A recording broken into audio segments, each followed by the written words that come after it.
Commissioner Rawalpindi مستعفی بھی ہوئے ہیں. کہا جی کہ راولپنڈی ڈویژن کی جو سیٹیں ہیں وہ ریگڈ ہوئی ہیں اور اس میں آپ کا نام اور چیف الیکشن کمشنر کا نام نہیں. میرا کیا تعلق ہے الیکشن سے؟ یہ انہوں نے نہیں بتایا, بس صرف آپ کا نام کہ یہ دونوں جو عہدیدار ہیں یہ ملوث ہیں. واقعی کون صاحب ہیں؟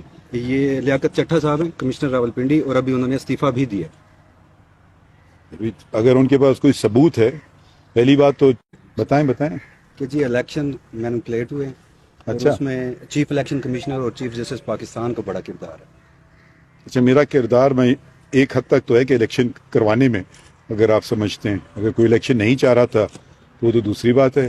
الیکشن تو کروائے نا, وہ تو ہم نے نہیں, ہم نے حکم نہیں دیا تھا. میں واضح کر دوں, آپ لوگ بار بار یہ کہتے ہیں ہمارے حکم پہ. ہم نے دونوں جو تھے آئینی عہدیدار صدر پاکستان ہیں اور دوسرے الیکشن کمیشن آف پاکستان, وہ بھی ایک آئینی باڈی ہے, تو ان میں آپس میں بحث چل رہی تھی کہ تاریخ کون دے گا. تو ہم نے یہ کہا کہ آپ جا کے فوراً بیٹھیے اور اس کا تصفیہ کیجئے اور تعین کیجئے تاریخ کیا ہوگی, ہمیں آگے بتا دیجئے. یہ ہم نے کیا کہ 12 دن میں وہ کیس نمٹا دیا کہ الیکشن ہو پائیں, کہ یہ بھئی پاری وہ دیں میں دوں. اب اسی بحث میں ملک کو تو الیکشن چاہیے تھے, تو وہ وہاں تک تو تھا. تو کس قسم کا ایلیگیشن؟ سر وہ دونوں جو کانسٹیٹیوشنل عہدیدار تھے, یعنی آپ اور چیف الیکشن کمشنر, ان پہ آج کمشنر راولپنڈی مستعفی بھی ہوئے ہیں اور انہوں نے کہا جی کہ راولپنڈی ڈویژن کی جو سیٹیں ہیں وہ ریگڈ ہوئی ہیں اور اس میں آپ کا نام اور چیف الیکشن کمشنر کا نام نہیں. میرا کیا تعلق ہے الیکشن سے؟ یہ انہوں نے نہیں بتایا, بس صرف آپ کا نام کہ یہ دونوں جو عہدیدار ہیں یہ ملوث ہیں. واقعی کون صاحب ہیں؟ یہ لیاقت چٹھا صاحب ہیں, کمشنر راولپنڈی, اور ابھی انہوں نے استعفیٰ بھی دیا. اگر ان کے پاس کوئی ثبوت ہے, پہلی بات تو چیف جسٹس نہ سپریم کورٹ کا الیکشن سے کوئی تعلق ہوتا ہے.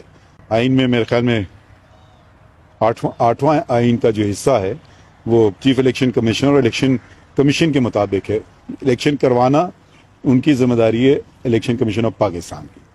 ہمارے پاس تو کبھی کبھی الیکشن پٹیشنز آتی ہیں, ان کا ہم فیصلہ کرتے رہتے ہیں. کبھی کہ مجھے ابھی بھی بہت ساری کی کہ جی مجھے ڈسکوالیفائی کر دیا, یا اس کا مخالف آتا ہے کہ اس کو لڑنے نہ دیا جائے. ایسے الیکشن کے کیسز تو ہم نے کافی کیے, نہ صرف میں نے بلکہ ہمارے کولیگز نے بھی. بینچز لگی تھیں اور یہ ہم نے حکم دیا تھا کہ جلد سے جلد جتنے الیکشن کے میٹرز ہیں جلد سے جلد لگاؤ, اور سارے ہم نے نمٹا لیے جہاں تک مجھے پتہ ہے, کیونکہ روزانہ اتنے فائلنگ ہوتی ہے پتہ بھی نہیں ہوتا. سر ایک اور آخری سوال ہے, اب جس طرح بات چیت چل رہی ہے, منڈے کو ایک کیس بھی لگا ہوا ہے کہ انتخابات میں دھاندلی کے حوالے سے, اور وہ آپ کی عدالت میں ہی لگا ہوا ہے. تو جیسے آج یہ الزامات آئے ہیں, تو کیا چیف کمشنر جو اب مستعفی ہو چکے ہیں انہیں بلا کر شواہد مانگے جائیں گے؟ یہ پہلی بات تو میں جو کیس لگے ہوئے ان کے متعلق میں بات نہیں کرتا ہوں.